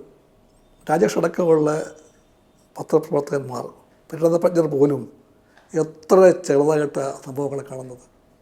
ഇത്രയുള്ള നിങ്ങൾ ദൂരക്കാഴ്ച നോക്ക്. ഒരു വിഷയമാണ് ആ സമരകാലത്ത് സമരകാലത്ത് CPI പറഞ്ഞിട്ടുണ്ട്, അതിനെ പിന്തുണച്ചുകൊണ്ട് പറഞ്ഞിട്ടുണ്ട്. മാത്രമല്ല, ആ സമരത്തെ CPMൻ്റെ ഒരു പ്രമുഖ നേതാവ് വളരെ മോശപ്പെട്ട ഭാഷയിൽ വിമർശിച്ചു. അതെ, ഇളമറ കരീം പരസ്യമായിട്ട് CPI പറഞ്ഞു അത് ശരിയായില്ലെന്ന് പറഞ്ഞു. വിമർശിച്ച ശരിയായില്ല. മാത്രമല്ല, ഇവിടെ വന്നു CPIയുടെ ഓഫീസിൽ വന്നു ആ സഖാക്കൾ. പക്ഷെ ഇപ്പോഴാണ് താങ്കൾ പറയുന്നത് കൈകാര്യം ചെയ്തിട്ട്. അത് മാത്രമല്ല, അന്ന് പത്രങ്ങളിൽ വന്ന മറ്റൊരു വാർത്ത, പ്രകാശ് ബാബു ഈ വിഷയം ഉന്നയിച്ച് പരസ്യമായി പറയാൻ തയ്യാറായപ്പോൾ താങ്കൾ വിലക്കി എന്ന് പറഞ്ഞ് ഒരു വാർത്തയും വന്നിരുന്നു. പത്രവാർത്തയല്ലേ അതൊക്കെ? പത്രവാർത്തയല്ലേ? അല്ല, അന്ന് പക്ഷെ പരസ്യമായിട്ട് CPI ഒരു നിലപാടെടുത്തിട്ടില്ല. CPI പറഞ്ഞു. CPI ഭരണത്തിലിരിക്കുന്ന പാർട്ടിയല്ലേ. ഈ കാര്യം പരസ്യമായിട്ട് പറഞ്ഞു. അതിനുശേഷം CPIയുടെ നിലപാട് CPI വളരെ ഗൗരവത്തോടെ തന്നെ പറഞ്ഞു. CPI ചർച്ചകൾ പറഞ്ഞു, LDFിലും പറഞ്ഞിട്ടുണ്ട്. പക്ഷേ 4 മന്ത്രിമാരുള്ള പാർട്ടിയാണ്. ഈ കാര്യത്തിൽ ഒരു തീരുമാനം എടുപ്പിക്കാൻ അങ്ങ് പാർട്ടി സെക്രട്ടറി എന്നുള്ള നിലയിൽ അങ്ങ് വിചാരിച്ചാൽ കഴിയില്ലായിരുന്നു. അന്നേരം മൊത്തം CPMന്റെ നിയന്ത്രണത്തിലാണെന്നുള്ളത് അങ്ങനെ അഷ്ടപറ്റം കൊടുക്കാൻ പറ്റിയിട്ടില്ല. അത് പക്ഷേ ഇത്രയും പാവപ്പെട്ട ആൾക്കാർ വന്ന് മഴയെ കൊണ്ടിരുന്നു. പക്ഷേ ഒരു കമ്മ്യൂണിസ്റ്റ് പാർട്ടിക്ക് മാത്രം കഴിയുന്ന ആത്മശുദ്ധിയോടുകൂടി തന്നെ ഞങ്ങൾ പറഞ്ഞു. അതിനെപ്പറ്റിയുള്ള ഞങ്ങളുടെ സംഗതി ഞാൻ പറഞ്ഞു. അത് കുറ്റവും വീഴ്ച ദൗർബല്യമൊന്നും അല്ല, അത് പറയണം. മാത്രമല്ല, നിങ്ങൾ ഞാൻ പറഞ്ഞു പോയിട്ടുണ്ടോ PMC മാറിയത് എങ്ങനെയാണ്? അല്ല, PMCയിലേക്ക് ഞാൻ വരാം. ഈ വിഷയം തീരട്ടെ. അല്ലല്ല, ഈ പ്രശ്നത്തിൽ പരസ്യമായിട്ട് ഇപ്പം പാർട്ടി കമ്മിറ്റികളിലോ അല്ലെ LDF കമ്മിറ്റിയിലോ പറഞ്ഞതല്ലാതെ ഈ സമരം നിർത്തി അവർ ആവശ്യം അംഗീകരിക്കണമെന്ന് ഓപ്പണായിട്ട് LDFിന്റെ CPIയുടെ ഒരു മന്ത്രിയും പറഞ്ഞിട്ടില്ല. ഓപ്പണായിട്ട് പറയാതെ, ഞാൻ എന്റെ ചോദ്യം അത് തന്നെയാണ്. ഓപ്പണായിട്ട് അന്ന് പറയാതെ തെരഞ്ഞെടുപ്പിൽ തോറ്റ ശേഷം പറഞ്ഞിട്ട് എന്ത് കാര്യം? 4 മന്ത്രിമാരുടെ പാർട്ടിക്ക്, ഘടകകക്ഷിക്ക് എല്ലാ കാര്യങ്ങളും എപ്പോഴും ഓപ്പണായി പറയാൻ പറ്റുന്നില്ല. പക്ഷെ അതിൻ്റെ അർത്ഥം പറഞ്ഞില്ല എന്നല്ല, പറഞ്ഞിട്ടുണ്ട്. അത് അവരിൽ മിക്കവർക്കും ബോധ്യമായിരിക്കും. ഒന്നിലേറെ പ്രാവശ്യം ആശാ സമരസഹാക്കൾ ഇവിടെ വന്നിട്ടുണ്ട്, ഈ ഓഫീസിൽ വന്നിട്ടുണ്ട്. അവരെല്ലാവരെയും കാണാൻ പോയിരുന്നു. വന്നിട്ടുണ്ട്. അവർക്കറിയുകയും ചെയ്യാം വഹിച്ച പങ്കെന്താണെന്ന്. ചില ആൾക്കാർ മറന്നുപോയി കാണാം. ചിലർ മറന്നുപോയി കാണാം, പക്ഷെ പങ്കുവച്ചിട്ടുണ്ട്. അല്ല, അങ്ങ് പരസ്യമായിട്ട് ഇപ്പൊ പറഞ്ഞ കാര്യം അന്ന് പറഞ്ഞിരുന്നെങ്കിൽ LDF അതിന് വഴങ്ങേണ്ടി വരില്ല. അന്നതുപോലെ പറയാൻ പറ്റിയിട്ടില്ല. പിന്നെ PM ശ്രീയുടെ കാര്യം പറഞ്ഞു. PM ശ്രീ അതുണ്ടാക്കിയ ഒരു വിവാദം, അതും അങ്ങ് പരസ്യമായിട്ട് PM ശ്രീ വിഷയം പരസ്യമായിട്ട് നിലപാട് പറഞ്ഞായിരുന്നു CPIയുടെ. പക്ഷെ PM ശ്രീയിലൂടെ ഇപ്പോൾ ഒരു ഫെഡറൽ സംവിധാനമുള്ള ഒരു രാജ്യത്ത് കേന്ദ്രത്തിൻ്റെ ഒരു പദ്ധതി വിഹിതം വിദ്യാഭ്യാസ മേഖലയിൽ നമുക്ക് കാര്യമായിട്ട് ഉപയോഗിക്കാവുന്ന ഒരു കാര്യം കിട്ടുമ്പോൾ അത് വേണ്ടെന്ന് വെക്കുന്നതൊക്കെ പഴയകാല രാഷ്ട്രീയ വിദ്വേഷ കാഴ്ചപ്പാടല്ലേ? അല്ല, BJP ആണ് ഇന്ത്യ ഭരിക്കുന്നതെന്നുള്ള അംഗീകരിക്കുന്നത്. അല്ല, ചില വിഷയങ്ങൾ മൗലികമാണ്. അല്ല, അതൊക്കെ ഒരു സൈദ്ധാന്തിക പിടിവാശിയാണ്. ഞാൻ പറയാം. PMC എന്ന് പറഞ്ഞാൽ അത് വിദ്യാഭ്യാസ രംഗത്തെ RSSന്റെ അജണ്ട പാലിക്കാൻ വേണ്ടിയിട്ടുള്ള ഒരു നീക്കമാണ്. അവർ തന്നെ പറയുന്നുണ്ട്. The primary purpose is to showcase the NEP എന്ന് പറയുന്നത് നാഷണൽ എഡ്യൂക്കേഷൻ പോളിസി. ആ പോളിസി RSSന്റെ വിദ്യാഭ്യാസ അജണ്ടയാണ്. എത്ര കോടി പണം കിട്ടിയാലും ഇന്ത്യയിലെ ലെഫ്റ്റിൻ്റെ ഏക പ്രതീക്ഷയായിട്ടുള്ള കേരളത്തിൽ LDF ഗവൺമെൻറ് നടപ്പിലാക്കാൻ പാടില്ല. നടപ്പിലാക്കിയാൽ ഇന്ത്യ മുഴുവനും ഈ NEPക്കെതിരെ പോരാടുന്ന വിദ്യാർത്ഥി പ്രസ്ഥാനത്തെ പൈസ വാങ്ങിച്ചെടുത്ത് ഇവിടുത്തെ പാവപ്പെട്ട പിള്ളേർക്ക് പ്രയോജനപ്പെട്ടിരുന്നെങ്കിലും അധ്യാപക പ്രസ്ഥാനത്തെ എല്ലാം ഒറ്റുകൊടുക്കൽ അത് ചെയ്യാൻ പാടില്ല. അല്ലല്ല, അത് സൈദ്ധാന്തിക അതിന്റെ കാലം കഴിഞ്ഞില്ലേ? ഒരിക്കലുമല്ല. സിദ്ധാന്തങ്ങളെ ഞാനൊരു കാര്യം ചോദിച്ചോട്ടെ. ഇന്ത്യൻ കമ്മ്യൂണിസ്റ്റ് പാർട്ടിയും കേരളത്തിലടക്കം കമ്മ്യൂണിസ്റ്റ് പാർട്ടി ചെയ്തിട്ടുള്ള സേവനങ്ങൾ, അല്ലെ കേരളത്തെ കേരളമാക്കിയതിൽ വഹിച്ച പങ്ക്, ഇതൊന്നും ആർക്കും നിഷേധിക്കാൻ പറ്റത്തില്ല. ഇന്ത്യയിലെ ഇടതുപക്ഷത്തിൻ്റെ ശബ്ദം, അതിൻ്റെ പ്രസക്തിയും ഒരിക്കലും കുറഞ്ഞിട്ടില്ല. പക്ഷേ ഇപ്പം പറ്റിപ്പോയത് എന്താണ്? ഈ പാർട്ടി അനുവർത്തിച്ച് വന്ന നയസമീപനങ്ങളിലൂടെ തൂത്തെറിയപ്പെട്ടിരിക്കുകയാണ്. ഇന്ന് ഇന്ത്യയിൽ ഒരു സംസ്ഥാനത്തും കമ്മ്യൂണിസ്റ്റ് പാർട്ടി ഭരിക്കുന്നില്ല. രാജേഷ് ഈ പറഞ്ഞ എല്ലാ നന്മയുടെയും പുറകിൽ, നിലപാടിൻ്റെയും പുറകിൽ സിദ്ധാന്തങ്ങളുണ്ട്. സിദ്ധാന്തങ്ങൾ കാലത്തിനനുസരിച്ച് മാറുകയും ചെയ്യും. പക്ഷെ എന്തെല്ലാം മാറാം എവിടെ വരെ മാറാം. അല്ല, ഇത് മാറാത്തതല്ലേ ജനം മാറ്റി വിദ്യാഭ്യാസ രംഗത്തുള്ള ഹിറ്റ്ലർ നയം നടപ്പിലാക്കാൻ വേണ്ടിയിട്ടുള്ള ഒരു പദ്ധതിയുമായിട്ട് പോകുന്നത് സിദ്ധാന്തപര പിടിവാശിയൊന്നും അവരെല്ലാം മൗലികമായിട്ടും നിലപാടാണ്. അതിന് ഒപ്പിടാൻ തയ്യാറായ അന്നത്തെ CPM-ന്റെ വിദ്യാഭ്യാസ മന്ത്രിയും അല്ലെ അതിന് പിന്തുണ നൽകിയ മുഖ്യമന്ത്രിയൊക്കെ ഈ കാഴ്ചപ്പാടുള്ളവരാണോ? എന്തായാലും ആ ഗവൺമെന്റ് തീരുമാനിച്ചല്ലോ, നടപ്പിലാക്കി കത്ത് എഴുതി അയച്ചു കൊടുത്തല്ലോ. ജനം കരുതുന്നത് കേരളത്തിന് പ്രയോജനപ്പെടുമായിരുന്ന ഒരു പദ്ധതി ഇപ്പൊ കേന്ദ്രത്തിൽ BJP ആണ് ഭരിക്കുന്നത്, അത് തെളി പറഞ്ഞിട്ട് കാര്യമുണ്ടോ? ആ ഒരു കേന്ദ്ര സംവിധാനം കിട്ടുന്നത് വേണ്ടെന്ന് വെച്ച് മണ്ടത്തരമായിട്ട് പറയുന്നവരുണ്ട്. രാജേഷ്, BJP വെച്ച് നീട്ടുന്ന കുറച്ച് പണത്തിന് വേണ്ടി BJP അല്ല, കേന്ദ്ര ഗവൺമെന്റ്, BJP നയിക്കുന്ന RSS നിയന്ത്രിക്കുന്ന കേന്ദ്ര ഗവൺമെന്റ്, ആ ഗവൺമെന്റ് വെച്ച് നീട്ടുന്ന കുറെ കോടി പണത്തിന് വേണ്ടി എവിടെ വരെ വിട്ടുവീഴ്ച ചെയ്യണം? ഗവൺമെന്റ് എന്ന് പറയുന്ന ഒരു തുടർ സംവിധാനമാണ്. അതിപ്പോ നാളെ വേറൊരു മുന്നണി വന്നാലും ഈ സംവിധാനം തുടരും. അന്നേരം അതിൽ നമ്മുടെ രാഷ്ട്രീയം കലർത്തുന്നതൊക്കെ ആ ഒരു കാലം കഴിഞ്ഞില്ലേ എന്നാണ് എന്റെ ചോദ്യം. രാഷ്ട്രീയമുണ്ട്. മറ്റൊരു കാര്യം, ഇപ്പം തന്നെ ഈ എന്തുകൊണ്ട് തോറ്റു എന്നുള്ള ഒരു ചോദ്യത്തിന് ഒരു വ്യക്തമായ മറുപടി ഇതുവരെ വന്നിട്ടില്ല. പക്ഷേ ഈ ഒരു യുവതി ഹർഷീന ഉദരത്തിൽ ഒരു ശസ്ത്രക്രിയക്കിടയിൽ ഒരു ഫോൾസെപ്സ് അകത്ത് കയറിയിരുന്നു. അതുമായിട്ട് വന്ന് അവർ കോഴിക്കോട് മെഡിക്കൽ കോളേജിൻ്റെ അവിടെ സത്യാഗ്രഹം ഇരുന്നു, തിരുവനന്തപുരത്ത് സെക്രട്ടേറിയറ്റിൻ്റെ അവിടെ വന്ന് സത്യാഗ്രഹം ഇരുന്നു, ഇവിടുത്തെ ആരോഗ്യമന്ത്രിയെ വന്ന് കണ്ടു, ഒരു നടപടിയും ഉണ്ടായില്ല. ഈ സർക്കാർ വന്നപ്പോൾ 5 മിനിറ്റ് കൊണ്ട് അവർക്ക് ജോലിയും കൊടുത്ത് അവർക്ക് നഷ്ടപരിഹാരം കൊടുക്കാൻ പറഞ്ഞു. അന്നേരം ഇതൊക്കെ കാണുന്ന സാധാരണ പാവപ്പെട്ട ആൾക്കാർ എന്ത് കരുതണം? ഞങ്ങൾ പഠിക്കേണ്ട പാഠങ്ങളിൽ ഹസീനെ അടക്കം എല്ലാം പെടും. ആരോഗ്യവകുപ്പ് മന്ത്രി അവർ ഫോണിൽ വിളിച്ചാൽ പോലും കിട്ടില്ല എന്നായിരുന്നു അന്ന് പരാതി. ഇതൊന്ന് പണ്ട് പറയാറുള്ളത് CPI തിരുത്തൽ ശക്തിയാണെന്നായിരുന്നു പറഞ്ഞത്. CPI എന്ത് തിരുത്തി? CPI പല ഇടപാടുകളിലും പല ബന്ധങ്ങളിലും നിലപാടെടുത്തിട്ടുണ്ട്, തിരുത്തിയിട്ടുമുണ്ട്, മുന്നോട്ട് പോയിട്ടുമുണ്ട്. അതിനർത്ഥം CPI LDF-നകത്ത് എപ്പോഴും ഒരു പ്രശ്നം ഉണ്ടാക്കുന്ന പാർട്ടിയായി എന്നല്ല, അങ്ങനെ ആക്കാൻ പാടില്ല. എല്ലാത്തിനും അപ്പുറത്ത് LDF-ൻ്റെ ഐക്യം പ്രധാനമായിരുന്നു. LDF പ്രധാനമാണ് അന്നും ഇന്നും. ആ LDF-നെ ദുർബലമാക്കുന്ന രീതിയല്ല CPI പ്രവർത്തിക്കേണ്ടത്. LDF-ൻ്റെ കെട്ടുറപ്പിനെ മാനിച്ചുകൊണ്ട് തന്നെ, ഐക്യത്തെ ഉയർത്തിപ്പിച്ചുകൊണ്ട് തന്നെ പല വിഷയങ്ങളിലും CPI ഇടപെട്ടിട്ടുണ്ട്, പല ഉണ്ടായിട്ടുമുണ്ട് എന്ന്. ഒന്നാണ് PMC. നിങ്ങൾ മറന്നുപോയി. ഇവിടെ ഒരു എലപ്പുള്ളി വിഷയം ഉണ്ടായിരുന്നു, ബ്രുവറി വിഷയം. അതെ, അത് വന്നില്ലയോ? ബ്രുവറി വിഷയം വന്നില്ലയോ? അതിലും ആ ഒരു കാഴ്ചപ്പാടിനോട് യോജിപ്പില്ലാത്ത രാജേഷ് യോജിക്കുന്നില്ലായിരിക്കും. അല്ല, കാരണം എന്ന് പറഞ്ഞാൽ കർണാടകത്തിലെ കോൺഗ്രസ് നേതൃത്വം നൽകുന്ന മദ്യലോബിയുടെ താല്പര്യമാണ് ഇവിടെ കേരളത്തിലെ അന്നത്തെ പ്രതിപക്ഷം എതിർക്കാൻ കാരണം എന്നുള്ള വലിയ വിമർശനം ഉണ്ടായിരുന്നു. CPI പറഞ്ഞത് CPI പറഞ്ഞത് ബ്രൂവറി വരേണ്ടതെന്നല്ല, മദ്യപാനം നിരോധിച്ചിട്ടില്ല, ബ്രൂവറി വരേണ്ടതല്ല. കർണാടകത്തിലെയോ തമിഴ്നാട്ടിലെയോ എല്ലാം ഇഷ്ടംപോലെ സ്പിരിറ്റ് വരുന്നുണ്ട് ഇങ്ങോട്ട്. ആ ലാഭം ആ ലോബിയാണ് ഇതിനെ എതിർത്തല്ല. അത് ഞങ്ങളുടെ അണ്ടർസ്റ്റാൻഡ് ഇതായിരുന്നു, ഇവിടെ ഒരു ബ്രൂവറി വേണ്ടതെന്നല്ല CPI പറഞ്ഞത്. ഇത്രയേറെ ക്ഷാമം വെള്ളത്തിനുള്ള സ്ഥലത്ത് എലപ്പുള്ളിയിൽ പാടില്ലെന്ന് CPI പറഞ്ഞുള്ളൂ. വെള്ളത്തിന് ധാരാളത്തുള്ള സ്ഥലം വേറെ ഉണ്ട് കേരളത്തിൽ, അവിടെ എവിടെയും ആകാം. കുടിവെള്ളം കിട്ടാതെ ജനങ്ങൾ വലയുന്നൊരു മണ്ണിൽ സ്ഥലത്ത് ഗ്രാമത്തിൽ അത് പാടില്ല CPI പറഞ്ഞുള്ളൂ. അതാണ് CPI നിലപാട്. അല്ലാതെ ബ്രൂവറിയെ വേണ്ടെന്ന് എവിടെയും CPI പറഞ്ഞിട്ടില്ല. CPI നിലപാട് സ്വീകരിക്കുമ്പം അതിന് അടിസ്ഥാനം ഉണ്ടായിരിക്കും. അടിസ്ഥാനം കുടിവെള്ളത്തിൻ്റെ പ്രാധാന്യമുണ്ട്. അവസാനം LDF തീരുമാനിച്ചത് എന്താ? കുടിവെള്ളത്തിനും കൃഷിഭൂമിക്കും ബാധകമാകാത്ത മട്ടിൽ മുന്നോട്ട് പോകാനാകാവുന്നതായിരുന്നു LDF തീരുമാനം. CPI മുട്ടുകുത്തിയിട്ടില്ല. CPI കുടിവെള്ളത്തിൻ്റെ പാർട്ടിയാണ്. നാളെ ദിനമാണ് ജൂൺ 5, നാളെ പരിസ്ഥിതി ദിനമാണ്. ആ ദിനം എന്ന് പറഞ്ഞാൽ അതിന് അടിസ്ഥാനം കുടിവെള്ളമാണ്. എല്ലാ വികസനത്തിൻ്റെ അടിയിൽ കുടിവെള്ളമുണ്ട്. കുടിവെള്ളം കൊടുക്കാത്ത വികസനം, നിങ്ങളുടെ കോടികൾ അതെല്ലാം പാഴാണ്.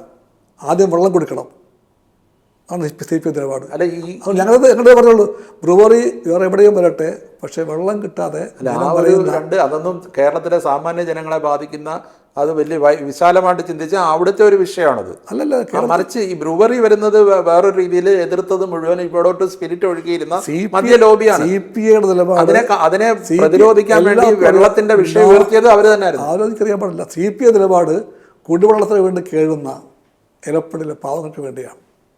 അവർക്ക് വേണ്ടി ആയിരിക്കും എപ്പോഴും നിൽക്കുക. അല്ലാതെ ഒരിക്കലും മുതലാളിക്ക് വേണ്ടിയോ കച്ചവടക്കാർക്ക് വേണ്ടിയോ CPI വാദിച്ചിട്ടില്ല, വാദിക്കുകയുമില്ല. CPI എല്ലാവർക്കും അറിയാം. ഇപ്പം ശരിയും തെറ്റും എന്താണെങ്കിലും ഇപ്പോഴത്തെ വലിയ പരാജയത്തിൻ്റെ പ്രധാന കാരണങ്ങളിലൊന്നായിട്ട് പൊതുവെ കരുതപ്പെടുന്നത് അല്ലെങ്കിൽ വിമർശിക്കപ്പെടുന്നത് പിണറായി വിജയൻ എന്നുള്ള മുഖ്യമന്ത്രിയുടെ ധാർഷ്ട്യമാണ്. പിണറായി വിജയൻ്റെ ഏകാധിപത്യമാണ് ഏറ്റവും ഒടുവിലത്തെ മന്ത്രിസഭയിൽ വന്നത്. അതിനെ CPIക്ക് 4 മന്ത്രിമാരുണ്ടായിരുന്നെങ്കിലും അതൊന്നും കൗണ്ടർ ചെയ്യാൻ പോലും പറ്റിയിട്ടില്ല. പിണറായിക്ക് മുന്നിൽ ഒച്ചാനിച്ച് നിൽക്കുന്ന മന്ത്രിമാരായിരുന്നു CPIയുടേതെന്ന് വലിയ വിമർശനമുണ്ട്. നിങ്ങളിതെല്ലാം പറയുമ്പോഴും ഞാനിപ്പോൾ എണ്ണി പറഞ്ഞു ഈ 2 കാര്യങ്ങൾ MP സ്ഥാനം, ബ്രൂവറി, ADGP അജിത്ത് ഇവിടെ ഉണ്ട്, ചുമതലയിലുണ്ടോ? ഉണ്ടോ? അല്ല, ഒന്ന് പറ. ADGP അജിത് കുമാർ ഇല്ല. ഇല്ലല്ലോ. ഇല്ല. മാറിയോ? അതെങ്ങനെയാണ് മാറിയത്? മന്ത്രം ചോദിച്ചു ആരെങ്കിലും? ഇതിനല്ല മന്ത്രം ചോദിച്ചു ആരെങ്കിലും? അല്ല, CPIയുടെ ശക്തമായ അതെന്താ രാജേഷ്? നിലപാടാണ്. ഒരു ഇന്റർവ്യൂവിൽ നിങ്ങളെപ്പോൾ കേരളത്തിലെ ജനങ്ങളെ ഞാൻ പറയട്ടെ, രാജേഷിനെ പോലെ ഇന്റർവ്യൂ ചെയ്യുമ്പോഴത്തേക്കും എന്നെപ്പോൾ ഇന്റർവ്യൂ പ്രതീക്ഷിക്കുന്നത് അത് ഒബ്ജക്റ്റീവ് ആണ്. അല്ലല്ല, അത് പക്ഷേ ആശാ വർക്കർമാരുടെ ഒരു സമരമായിട്ട് പോകുമ്പോൾ MR അജിത് കുമാറിനെ മാറ്റിയത് ഞാൻ പറഞ്ഞല്ലോ, ആശാ വർക്കർമാരുടെ സമരത്തിൽ ഞങ്ങൾ കുറച്ചുകൂടെ ശക്തമായിട്ട് ഞാൻ തുറന്നു പറഞ്ഞു, ഓപ്പണായി പറഞ്ഞു കേൾക്കരുതെന്ന്. എന്നിട്ട് അത് കഴിഞ്ഞിട്ട് ഞാൻ പറഞ്ഞത്. പക്ഷേ നിങ്ങൾ CPI ഒന്നും ചെയ്തിട്ടില്ല, മുട്ടുകുത്തിയിട്ടുള്ളൂ. മുട്ടുകുത്തിയിട്ടില്ല. CPI നിലപാടുകൾ ഈ മുന്നണിക്കകത്ത് ഒന്നിലേറെ പ്രാവശ്യം എണ്ണി ഞാൻ പറഞ്ഞു കഴിഞ്ഞു. നിങ്ങളതൊന്നും കേൾക്കാൻ കൂട്ടാക്കി. ഇപ്പോൾ അതുപോലെ തന്നെ നവകേരള യാത്ര വന്നപ്പോൾ വഴിയരികിൽ പ്രതിഷേധിച്ച കോൺഗ്രസിൻ്റെ, യൂത്ത് കോൺഗ്രസിൻ്റെ പ്രവർത്തകരെയൊക്കെ ഗൺമാന്മാരടക്കം ഇറങ്ങി തല്ലി. ഇതിനോടൊക്കെ CPIക്ക് യോജിപ്പുണ്ടോ? യോജിപ്പില്ല. എല്ലാവരും അതിൽ നിന്നൊരു മന്ത്രിക്ക് വേണേൽ വെളിയിൽ ഇറങ്ങാറുണ്ടല്ലോ. യോജിപ്പില്ല, ശരിയാണ്, യോജിപ്പില്ല. ഇത്തരം സംഭവങ്ങൾ ഞാൻ അതുപോലെ ഈ ചോദ്യം ആവർത്തിക്കുകയാണ്. മുഖ്യമന്ത്രിയുടെ ധാർഷ്ട്യം ഈ തെരഞ്ഞെടുപ്പിനെ ഏതെങ്കിലും രീതി ബാധിച്ചിട്ടുണ്ട്? ഞാൻ പറഞ്ഞല്ലോ, ഞങ്ങൾ പാഠം പഠിക്കാൻ ശ്രമിക്കുമ്പോൾ അതിനകത്ത് ഒരു വര വരയ്ക്കുന്നില്ല. ഇവിടെ ഇതേപ്പറ്റി പറഞ്ഞുകൂടാ എന്ന് പറയാൻ ഞങ്ങളില്ല. പഴയ സിനിമയിലെ പോലെ പോളണ്ടിനെ പറ്റി മിണ്ടിക്കൂടാന്ന് പറയുന്നില്ല. ഞങ്ങൾ പരിഗണിക്കേണ്ട എല്ലാ വിഷയങ്ങളും പരിഗണിക്കപ്പെടണം, ചർച്ച ചെയ്യേണ്ട, തിരുത്തേണ്ട, അതിനകത്ത് എല്ലാം പെടണം. അല്ലാതെ ഇത് മിണ്ടരുത്, അത് മിണ്ടരുത് എന്ന വാശി ഞങ്ങൾക്കില്ല. ഇപ്പോൾ കിഫ്ബിയോടുള്ള സമീപനം, അതിപ്പോൾ ഈ ധവളപത്രത്തിൽ കിഫ്ബി ഭയങ്കരമായിട്ട് സാമ്പത്തിക ബാധ്യത ഉണ്ടാക്കി എന്നുള്ളൊരു വാദമാണ് VD സതീശൻ സർക്കാർ മുന്നോട്ട് വയ്ക്കുന്നത്. പക്ഷേ കിഫ്ബി ഒരുപാട് വികസന പ്രവർത്തനങ്ങൾ കേരളത്തിൽ നടത്തിയിട്ടുണ്ട്. ഒരുപാട് പാലങ്ങൾ വന്നു, സ്മാർട്ട്. ആമുഖത്തിലെ 3-4 വാചകം കിഫ്ബിയെ പുകഴ്ത്തിക്കൊണ്ടാ.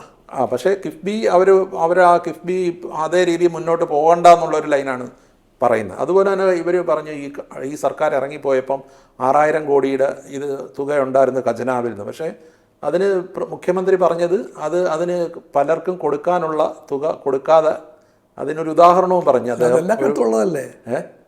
ഉമ്മൻചാണ്ടി പോയപ്പോഴും കരുണാകരൻ പോയപ്പോഴും എല്ലാം കടമുണ്ടായിരിക്കും. കടമില്ലാത്ത ഗവൺമെൻറ് ഒന്നുമില്ല, ലോകത്തില്ല, ഇന്ത്യയിലില്ല, കേരളത്തിലില്ല. കടമുണ്ടായിട്ടുണ്ട്. പക്ഷേ സ്ഥിരമായി പറഞ്ഞു പോന്നു ഖജനാവിൽ ഒന്നുമില്ല, അവിടെ പൂച്ചയുള്ളൂ എന്ന് പറഞ്ഞു. പൂച്ചപറ്റ് കിടക്കുകയാണ്. പൂച്ചപറ്റ ഖജനാവിൽ പണം ഉണ്ടായിരുന്നു. അത് പുറത്തു വരുമ്പോഴത്തേക്കാണ് ഈ കഥ പറയുന്നത്. അതുകൊണ്ട് പൂച്ചപറ്റ ഖജനാവിനകത്ത് പണം ഉണ്ടായിരുന്നു. അതിൻ്റെ അർത്ഥം കടയില്ല എന്നല്ല, കടമുണ്ട്. അല്ല, ആധുനിക വികസനത്തിൻ്റെ ഇന്നത്തെ കാലത്ത് ഏത് ഗവൺമെൻറ് ഭരിക്കുമ്പോഴും കടം മേടിക്കേണ്ടി വരും. കിഫ്ബിയുടെ ഭാഗമായിട്ട് ലണ്ടൻ സ്റ്റോക്ക് എക്സ്ചേഞ്ചിൽ പോയി മണി മുഴക്കിയ ആ കാഴ്ചപ്പാടിനോടും CPIക്ക് യോജിപ്പുണ്ടായിരുന്നു. എന്നല്ല, അതിൻ്റെ പലിശയുടെ നിരക്ക്, അത് തിരിച്ചടക്കാനുള്ള നമ്മുടെ ശേഷി, ഇതെല്ലാം പഠന വിഷയമാക്കണം. അല്ല, എൻ്റെ ചോദ്യം അതാണ്. ലണ്ടൻ സ്റ്റോക്ക് അതിന് പഠിച്ചേ പറയാൻ പറ്റുള്ളൂ. അതൊക്കെ കമ്മ്യൂണിസ്റ്റ് നിലപാടാണ്. പഠിച്ചേ പറയാൻ പറ്റുള്ളൂ. ഈ തെരഞ്ഞെടുപ്പിൽ തോറ്റത് കമ്മ്യൂണിസ്റ്റ് പാർട്ടികൾ അവരുടെ ജനങ്ങളുമായിട്ടുള്ള ബന്ധത്തിൽ, അല്ലെങ്കിൽ തന്നെ ഈ 10 വർഷം ഭരിച്ചപ്പോൾ ഇങ്ങനൊരു വലിയ തിരിച്ചടി ഉണ്ടാവും എന്നുള്ളത്, അല്ലെങ്കിൽ ജനങ്ങളുടെ പൾസ് മനസ്സിലാക്കുന്ന നേതാക്കന്മാർ പാർട്ടി ഇല്ല, അല്ലെങ്കിൽ LDFലെ പാർട്ടികളുടെ നേതൃത്വത്തിൽ ഇല്ലാത്തതുകൊണ്ട് കൂടിയല്ലേ? അതൊരു ഇമ്പോർട്ടൻ്റായ വിമർശനമാണത്. ഞങ്ങൾക്ക് ആ പൾസ് മനസ്സിലാക്കാൻ പറ്റിയിട്ടില്ല. LDF വീണ്ടും അധികാരത്തിൽ വരും, 3ാം തുടർ ഭരണമെന്ന് പറഞ്ഞ് വലിയ പ്രചരണമായിരുന്നു. അത് അവിടെ പറ്റിയ പാളിച്ച സമ്മതിക്കാൻ മടിയില്ല. അതുപോലെ തന്നെ ഞങ്ങളെല്ലാം പ്രതീക്ഷിച്ചത്, ഞങ്ങളെല്ലാം വായിച്ച പൾസ് പറഞ്ഞത് ഞങ്ങൾ 3ാമതും വരുമെന്നായിരുന്നു.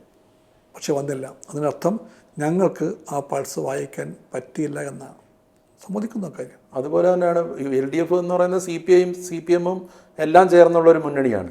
ആ മുന്നണിയിലെ തെരഞ്ഞെടുപ്പ് പ്രചരണാർത്ഥം സംസ്ഥാനത്തുടനീളം വെച്ച ഹോർഡിങ്സിൽ മുഖ്യമന്ത്രിയുടെ മാത്രം ചിത്രമേ ഉള്ളായിരുന്നു. രാജേഷ് എണ്ണിപ്പുന്ന കാര്യങ്ങളെല്ലാം നിങ്ങൾ ചോദിക്കണം, കുഴപ്പമില്ല. അതുപോലെ പല കാര്യങ്ങളിലും ഞങ്ങൾക്ക് വീഴ്ച പറ്റിയിട്ടുണ്ടെന്ന് തന്നെയാണ് ഞങ്ങൾ കാണുന്നത്. പക്ഷേ അത് വീഴ്ച അന്നേരം അത് തിരുത്താനുള്ള ഒരു ശേഷി അത് വീണ്ടും CPIക്ക് പലതും തിരുത്താൻ പറ്റിയിട്ടുണ്ട്, എല്ലാം പറ്റിയിട്ടില്ല. അതെല്ലാം പറ്റിയിട്ടില്ലെന്ന് പറയുമ്പോഴത്തേക്കും അതിൻ്റെ അർത്ഥം ഒന്നും ആയിട്ടില്ല എന്നല്ല. പല കാര്യങ്ങളും തിരുത്തിയിട്ടുണ്ട്, ആ CPIക്ക് ആയിട്ടുണ്ട്. അതുകൂടെ പറഞ്ഞുകൊണ്ട് പറയുക, ബാക്കി അതാണ് ശരി. അല്ല ഞാൻ പറയുന്നത് അതാണ് ശരി. ഇപ്പം ഞാൻ ആദ്യം രാജേഷ് അതാ ശരി. രാജേഷ് പറഞ്ഞു ചെയ്യുമ്പോഴത്തെ ചെയ്യണം, അല്ലാതെ ഡോണ്ട് ബി വൺ സൈഡ്. അല്ല വൺ സൈഡഡ് അല്ല. അതെ, ഞങ്ങളുടെ ഇന്റർവ്യൂ ചെയ്യുമ്പോൾ അങ്ങയോട് നമുക്കുള്ള ഒരു പബ്ലിക്കിന്റെ ഒരു ചോദ്യമാണ് ഞാൻ ചോദിക്കുന്നത്. ഞാൻ പറയട്ടെ, അങ്ങേക്ക് മറുപടി പറയാനുള്ള പൂർണ്ണ സ്വാതന്ത്ര്യം. ഇത്രയും ഓപ്പൺ ആയിട്ട് ഞാൻ പറയുമല്ലേ, ഞങ്ങളുടെ ഭാഗത്തുള്ള വീഴ്ചകളെ ഞാൻ തർക്കസ് കാണിച്ച് വെള്ളപൂശുന്നില്ല, അത് വിദ്യയാണെന്ന് പറയുന്നില്ല. ഞാൻ ഇരിക്കുന്നത് കമ്മ്യൂണിസ്റ്റ് പാർട്ടിയുടെ സെക്രട്ടറി ആയിട്ട് നിലപാട് പറയാൻ വേണ്ടിയാണ്. ഞങ്ങളുടെ വീഴ്ചകൾ ഞാൻ സമ്മതിച്ചു. ഇവിടെ ഒരു കുറവുമില്ലാത്തൊരു മുന്നണിയാണെന്ന് ഞങ്ങൾ പറയുന്നില്ല. പക്ഷേ ഞങ്ങൾക്ക്, ഞങ്ങളുടെ പാർട്ടിക്കും ഞങ്ങളുടെ മുന്നണിക്കും ഞങ്ങളുടെ ഗവൺമെൻറ്റിനും ഉണ്ടായ നേട്ടങ്ങളൊന്നും ഞങ്ങൾ പറഞ്ഞില്ല എന്ന് നിങ്ങൾ വാശി പിടിക്കരുത്. അല്ല, നേട്ടങ്ങളെ കുറിച്ച് ഞാൻ പറഞ്ഞു. ഒരുപാട് വികസന പ്രവർത്തനങ്ങൾ ചെയ്ത ഗവൺമെന്റാണിത്. അതും കൂടെ പറയണം. അല്ല, ഞാൻ നേരത്തെ തന്നെ പറഞ്ഞല്ലോ, ഒട്ടേറെ വികസന പ്രവർത്തനങ്ങൾ ചെയ്ത ഗവൺമെന്റാണ്. പക്ഷേ എന്തുകൊണ്ട് തോറ്റു എന്ന് ചോദിച്ചാൽ ഈ ധാർഷ്ട്യം, അഹങ്കാരം, വിവാദം, അത് തിരുത്താൻ CPI കഴിഞ്ഞില്ലേന്നേ ഉള്ളൂ എൻ്റെ ചോദ്യം. രാജേഷ്, അതാണ് വിഷയം. വികസന പ്രവർത്തനം ഒത്തിരി ഉണ്ടായിട്ടുണ്ട് ഇവിടെ, ആർക്കും തള്ളി പറയാൻ പറ്റില്ല. ആർക്കും തള്ളി പറയാൻ പറ്റും. പക്ഷേ ഒരു LDF ഗവൺമെന്റിൽ നിന്ന് ജനങ്ങളെ പ്രതീക്ഷിക്കുന്നത് വികസനം മാത്രമല്ല, സംതിങ് മോർ ഇസ് ദേർ. താങ്കൾ പറയാറുണ്ട് ഇടതുപക്ഷ ജനാധിപത്യ മുന്നണി. അതിലെ ഇടതും പോയി ജനാധിപത്യം പോയോ? അത് പോകാൻ പാടില്ല. പോയോ? അത് പോകാൻ പാടില്ല. അത് മാത്രമല്ല, ഞാൻ പറയുന്നത് തന്നെയാണ്, ഞങ്ങളുടെ പേര് ഇടതുപക്ഷ ജനാധിപത്യ മുന്നണി എന്നാണ്. ഓരോ വാക്കിനുമുണ്ട് അർത്ഥം. ഇടതുപക്ഷം ഞങ്ങളുടെ ഫിലോസഫിയാണ്, ഞങ്ങളുടെ വർഗാടിത്തറ ഇടതുപക്ഷം. മറ്റത് ഞങ്ങളുടെ ഒരു കാഴ്ചപ്പാടാണ് ജനാധിപത്യം, അത് നിഷേധിക്കാൻ പറ്റില്ല. ഞങ്ങൾ മുന്നണിയാണ്. ഒരു പാർട്ടി മാത്രമേ മുന്നണിയാവില്ല. മുന്നണി എന്ന് പറഞ്ഞാൽ ഒന്നിലേറെ പാർട്ടികൾ ഒരു പൊതു ലക്ഷ്യം വെച്ചുകൊണ്ട് ഒന്നിക്കപ്പെടാൻ മുന്നണിയാകുന്നത്. അത് ഇടതുപക്ഷം എന്ന വാക്കിനും ജനാധിപത്യം എന്ന വാക്കിനും മുന്നണി എന്ന വാക്കിനും അർത്ഥമുണ്ട്. ആ അർത്ഥങ്ങൾ പാലിക്കാൻ വേണ്ടിയാണ് ഞങ്ങൾ നിൽക്കുന്നത്. അങ്ങനെ പോകാൻ പറ്റും LDF. അല്ല, ഞാൻ ആദ്യം ഈ ഇന്റർവ്യൂ തുടങ്ങുമ്പോൾ അങ്ങേ വിശേഷിപ്പിച്ചത് ജനകീയനായ കമ്മ്യൂണിസ്റ്റ് എന്നാണ്. സത്യത്തിൽ കമ്മ്യൂണിസ്റ്റുകാരെല്ലാവരും ജനകീയരാകേണ്ട ഒരു കാലത്ത് അതിൽ നിന്നെല്ലാം താങ്കൾ വേറിട്ട് നിൽക്കുന്ന, താങ്കൾ പുലർത്തുന്ന ജീവിതശൈലി, ലളിതമായ ജീവിതശൈലി, ഉന്നതമായ ചിന്ത, ഈ സാഹിത്യത്തോടും പരിസ്ഥിതിയോടും മാനവികതയോടെയൊക്കെ ഉള്ള ഒരു കാഴ്ചപ്പാട്, അത് താങ്കളെ വേറിട്ട് നിർത്തുകയാണ്. പക്ഷേ കമ്മ്യൂണിസ്റ്റുകാരെ മൊത്തത്തിൽ അങ്ങനെ ആവേണ്ടവരാണ്. അതിൽ നിന്നെല്ലാം വ്യതിചലിച്ചില്ലേ ഞാൻ അങ്ങനെ ആണെങ്കിൽ അതിൻ്റെ കാരണം ഞാൻ കമ്മ്യൂണിസ്റ്റ് ആയതുകൊണ്ടാണ്. കമ്മ്യൂണിസ്റ്റ് പാർട്ടിക്കാരന് അങ്ങനെ ആകാൻ പറ്റുള്ളൂ. അല്ലാതെ കമ്മ്യൂണിസ്റ്റുകാരൻ്റെ വേറെ വഴിക്ക് പോകാൻ പറ്റില്ല. എൻ്റെ കേമത്ത അല്ലത്. കേമത്ത എൻ്റെ പാർട്ടിയുടേതാണ്, എൻ്റെ ഐഡിയോളജിയുടേതാണ്. ആ ഐഡിയോളജിയും അതിൻ്റെ കാഴ്ചപ്പാടും ആ പാർട്ടിയുമാണ് എന്നെ ഇങ്ങനെ ആക്കിയത്. എനിക്കതിൽ അഭിമാനമുണ്ട്. അല്ല, ഞാൻ നേരത്തെ ചോദിച്ച ചോദ്യം ആവർത്തിക്കുകയല്ല. ഈ വാശിയോടുകൂടി ജനം എതിരായിട്ട് വോട്ട് ചെയ്തത് വാസ്തവത്തിൽ അവർ ആഗ്രഹിച്ച ഒരു രീതിയിലുള്ള പെരുമാറ്റവും അത് ജനം ഒരു സാമാന്യമായി മര്യാദയുള്ളൊരു പെരുമാറ്റം പോലും പല കാര്യങ്ങളിലും ഉണ്ടായ സമീപനങ്ങൾ, ഈ ഗവൺമെൻറ്റിൻ്റെ അല്ലെങ്കിൽ അതിൻ്റെ നേതൃത്വത്തിൽ ഇരിക്കുന്ന ആൾക്കാരുടെ സമീപനങ്ങളിലാണ് ജനങ്ങൾക്ക് ഭയങ്കരമായ നിരാശയും വെറുപ്പും. ഒരു മുഖ്യമന്ത്രി പോകുമ്പോൾ 10ഉം 15ഉം വണ്ടികളുടെ അകമ്പടിയോടി പോകുന്നു, സിഗ്നൽ ഓഫ് ചെയ്യുന്നു. ഇതൊക്കെ ചെറിയ കാര്യങ്ങളായിട്ടായിരിക്കും അവർ കരുതുന്നത്. പക്ഷേ അത് ജനങ്ങൾ വലിയ രീതിയിൽ എടുത്തില്ലേ? രാജേഷേ, ഇതാണ് ഞങ്ങൾ ചോദിക്കേണ്ടത്, ഞങ്ങൾ പഠിക്കേണ്ടത്. ഇത്രയേറെ നന്മകളെല്ലാം ചെയ്തിട്ടും ഞങ്ങളുടെ ഗവൺമെൻറ്റിനെതിരായിട്ട് എന്തുകൊണ്ട് വികാരം ഉണ്ടായി? അത് ചോദിക്കുമ്പോഴത്തേക്കിന് പലതും വരുന്നുണ്ട്. അതൊന്നും വാതിലടിച്ച് കൊച്ചിട്ടിട്ട് ഇതൊന്നും ചോദിക്കാൻ പാടില്ലെന്ന് പറയാൻ പാടില്ല. ഞങ്ങളുടെ ഭാഗത്തുള്ള വീഴ്ചകളെ ഞങ്ങൾ അംഗീകരിക്കുക തന്നെ വേണം. ഇത് തുറന്നു പറയൂ. ഇനി വേണ്ടി വന്നാൽ പറയണമല്ലോ.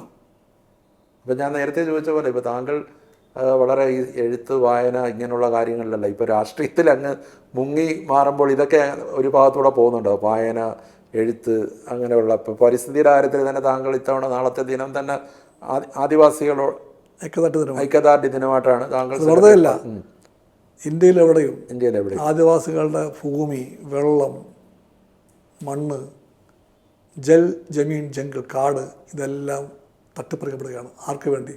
കോർപ്പറേറ്റ് കൊള്ളക്കാർക്ക് വേണ്ടി. ഛത്തീസ്ഗഡിൽ, ജാർഖണ്ഡിൽ, ഇപ്പം ഗ്രേറ്റ് നിക്കോബാർ, ലോകത്തിൻ്റെ മുഴുവനും കലവറയാണത് ശുദ്ധവായുവിൻ്റെ. അതെല്ലാം തുറമുഖത്തിന് വേണ്ടി വികസനമാണ് കേട്ടോ, നിങ്ങളുടെ വികസനമാണത്. അവിടെ വരുമ്പോൾ അനവധി കോടികളാണ്. അനവധി കോടികളുമായിട്ട് വരാൻ പോകുന്ന കോർപ്പറേറ്റുകൾ. അപ്പോൾ ആൻഡമാൻ നിക്കോബാർ മുഴുവനും വലിയ തുറമുഖം വരുന്നു, വിമാനത്താവളം വരുന്നു, ഹോട്ടൽ വരുന്നു, ടൂറിസം വരുന്നു, കോടികൾ വരുന്നു. ശുദ്ധവായു ഇല്ല, അതിൻ്റെ ജീവിതമില്ല. ലക്ഷക്കണക്കിന് മരങ്ങൾ മുറിച്ച് മാറ്റിക്കഴിഞ്ഞു എന്ന് പറയാം. അത് വലിയ ക്രൂരതയാണത്. അങ്ങനെയല്ല വികസനം വരേണ്ടത്. പരിസ്ഥിതിയെ മറന്നുകൊണ്ട് വികസനം വരാൻ പാടില്ല. ആ ഒരു കാഴ്ചപ്പാടിൽ പക്ഷേ LDF ഗവൺമെൻറ് ഉറച്ചു നിന്നില്ലല്ലോ. LDF നിൽക്കാൻ പറ്റണം. ഇപ്പോൾ കോർപ്പറേറ്റ് എന്ന് പറയുമ്പോൾ കോർപ്പറേറ്റ് മുതലാളിത്തത്തിന് കീഴടങ്ങുന്ന പല സംഭവങ്ങളും കേരളത്തിലുണ്ടായിട്ട്. പരിസ്ഥിതിയും കുടിവെള്ളവും മറന്നുകൊണ്ടുള്ള വികസനമാകില്ല. വികസനത്തിൻ്റെ കൂടെ തന്നെ വേണം ശുദ്ധമായ കുടിവെള്ളം, ശുദ്ധമായ ഉച്ഛ്വാസവായു, ശ്വസിക്കാനുള്ള വായു വേണം, ശുദ്ധമായിരിക്കണം. അത് ശുദ്ധജലം വേണം, നല്ല മണ്ണ് വേണം മക്കൾക്ക് ജീവിക്കാൻ വരുമ്പോൾ. അല്ല ഇത്തരം അത് ഉറപ്പാക്കലാണ് മാർക്സിസ്റ്റ് രാഷ്ട്രീയം. അല്ല ഇത്തരം കാര്യങ്ങളിലെല്ലാം CPI വളരെ ശക്തമായിട്ട് ഓരോ കാലഘട്ടങ്ങളിലും നിലപാടെടുത്തിട്ടുണ്ട്. പക്ഷേ പിൽക്കാലത്ത് വന്നപ്പോൾ അണികളുണ്ടായിരുന്ന നയിക്കാൻ ആളില്ലാതെ പോയി എന്നുള്ളൊരു വിമർശനം പണ്ടുണ്ടായിട്ടുണ്ട് ഒരു ഘട്ടത്തിൽ. പക്ഷേ താങ്കൾ വന്നപ്പോൾ അതിനൊക്കെ ഒരു മാറ്റം, ഇത്തരം പരിസ്ഥിതിക്കും മറ്റുമൊക്കെ പ്രാധാന്യം കൊടുക്കുന്നു, ഈ പറഞ്ഞ കാര്യങ്ങൾ കുടിവെള്ളം അടക്കമുള്ള വിഷയങ്ങളിൽ നല്ല നിലപാടെടുക്കുന്നുണ്ട്. പക്ഷേ സഖാക്കളുടെ ഒരു ജീവിതശൈലി, അത് CPI എന്നല്ല ഞാൻ പറയുന്നത്, CPI ആയിക്കോട്ടെ CPM ആയിക്കോട്ടെ, അതിലൊക്കെ വലിയൊരു എന്താ പറയുന്ന ഒരു ചിന്താഗതിയിലൊക്കെ വലിയ മാറ്റം. ഞങ്ങളതേപ്പറ്റി പാർട്ടിക്കകത്ത് പറയാറുണ്ട്, ഇനിയും പറയണം. കമ്മ്യൂണിസ്റ്റുകാർക്ക് ഈ സമൂഹത്തിൽ ജീവിക്കുമ്പോൾ ചില കമ്മ്യൂണിസ്റ്റ് മൂല്യങ്ങൾ മറക്കാൻ അവകാശമില്ല. മറന്നാൽ ഈ പറഞ്ഞ പോലെ വികസനത്തിൻ്റെ മാത്രം പുറകെ പോയാൽ, മൂലധനം അതിൻ്റെ കെട്ടും മട്ടും ആർഭാടങ്ങളും കണ്ണഞ്ചിക്കലുകളെ കണ്ട് ഭ്രമിച്ചു പോയാൽ കമ്മ്യൂണിസ്റ്റുകാർക്ക് പരാജയം സംഭവിക്കും. അത് ബാധകമാണ്, ഞങ്ങൾക്കും ബാധകമാണ്. തിരിച്ചു വരൂ. കണ്ണഞ്ചിക്കാതെ പോയാൽ തിരിച്ചു വരും. മൂലധനത്തിൻ്റെയും പ്രഭുത്വത്തിൻ്റെയും പണത്തിൻ്റെയും മുമ്പിൽ മുട്ടുകുത്താതെ നിന്നാൽ, ഇനിയും തിരിച്ചു വരാൻ പരിസ്ഥിതിയെ മാനിച്ചാൽ, ജനങ്ങളെ മാനിച്ചാൽ, എല്ലാത്തിനേക്കാളും വലുത് ജനങ്ങളാണെന്നറിഞ്ഞാൽ, പ്രകൃതിയുടെ രാഷ്ട്രീയത്തിൻ്റെ പ്രാധാന്യം ഉൾക്കൊണ്ടാൽ ഉറപ്പായിട്ടും തിരിച്ചു വരും. തിരിച്ചു വരാൻ അതേ മാർഗമുള്ളൂ. അപ്പോൾ തിരിച്ചു വരാൻ അവസരം ഉണ്ടാവട്ടെ. എല്ലാ ആശംസകളും. നിങ്ങളുടെ എല്ലാ പിന്തുണ വേണം.